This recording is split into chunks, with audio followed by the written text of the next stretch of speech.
Okay, good afternoon. I'd like to thank the recruits, the mayor who is also here to support us. This is an event we started a couple of years ago called Light the Night. It's a national event.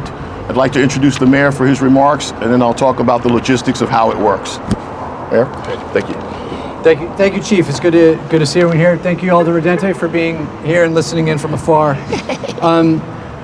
So it's amazing to see so many recruits here, and especially at a moment like this, you realize just how important these individuals are to keeping our community safe and the sacrifice they make for our community. Day and night, our firefighters respond to emergency calls, a lot of medical calls, and a lot of fire-related calls. Our firefighters represent the best in us. Last year alone, our fire department responded to over 36,000 calls. I mean, you think about that, 36,000 calls and 110 building fires. And thankfully, most of our firefighters go to every call and make it safely back home without an injury.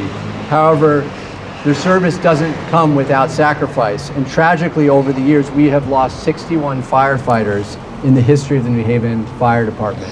And I think most recently, in 2021, something that's very fresh in our minds is the loss of firefighter Ricardo Torres Jr., who was bravely entering a building, and tragically we lost his life.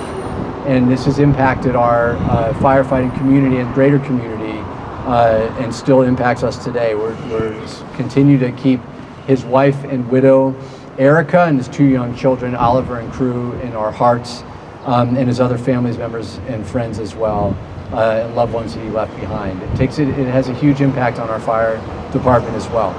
It's incredibly important that we remember and honor these heroes, our fallen firefighters and their families, and that's what today and next week is all about. New Haven is proud to illuminate our 10 firehouses and participate in the national Light the Night for Fallen Firefighters tribute. And we're asking residents, if you're able to, put out these red lights as well to acknowledge the service of firefighters and remember the individuals that have been lost to our community as well. It's also important that we take care of our firefighters who suffer injuries. Some of them are physical and some of them are mental. And I know the chief and his team work very, very hard to ensure that we're supporting the mental health of our firefighters when they're facing a lot of very challenging and difficult situations. There's also the Firemen's Benevolent Association, which has been incredible in helping support our community when we experience loss as well.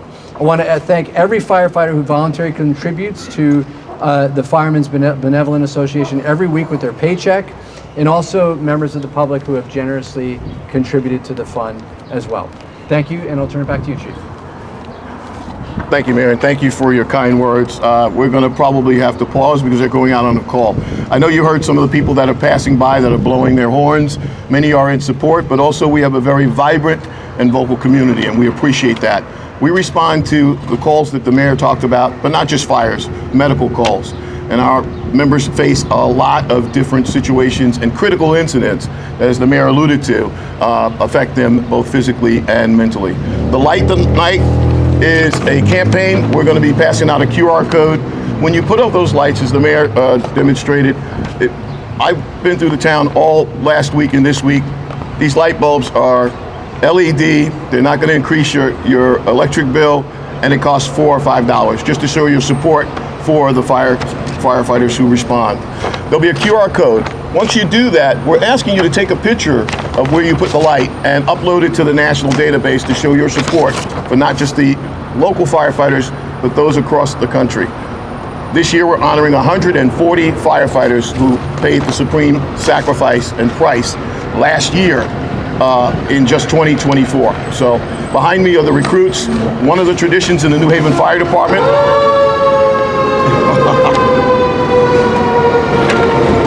Thank you, Truck One. One of the traditions in the fire department, that recruit step forward, is that every name of a firefighter that was lost in the city of New Haven is inscribed on that hose, and it is passed on from class to class to class as a tradition. And all of the recruits are given the story about how these people paid their sacrifice, saving the lives and members and property in the city of New Haven. Thank you. I want to thank our command staff. You can return. Thank our command staff, and we'll take any questions if there are any questions, but it's light the night. Next week, we'll be coming back with another campaign on Ring the Bell, because next Sunday is the National Fallen Firefighters ceremony. But this time, we want you to register and get these red lights. Greatly appreciate that. Great, thanks. Questions? Good? And I want to thank my command staff right there. They're incredible. Even our administrative staff has come out, and the training staff down at the academy that got the fire recruits up here. Thank you.